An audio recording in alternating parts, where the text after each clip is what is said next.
வாழ்க்கையிலே எத்தனையோ முறை நாம் சொல்லியிருக்கிறோம்.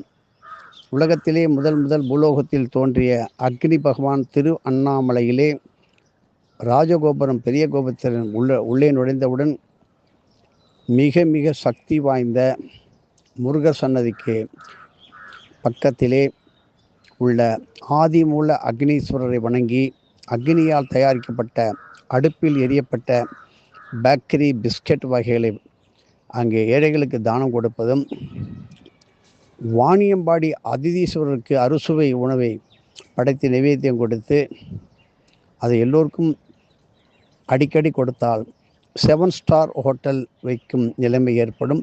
இப்படி அடுப்பு சம்பந்தமான அக்னி சம்பந்தமான தொழில் உள்ளவர்களுக்கு இப்பொழுது சோதனைகள் சிலவற்றை வந்தாலும் அதை சாதனைகளாக மாற்றுவதற்கு அது பைரவர் சன்னதி என்று போட்டிருக்கிறது.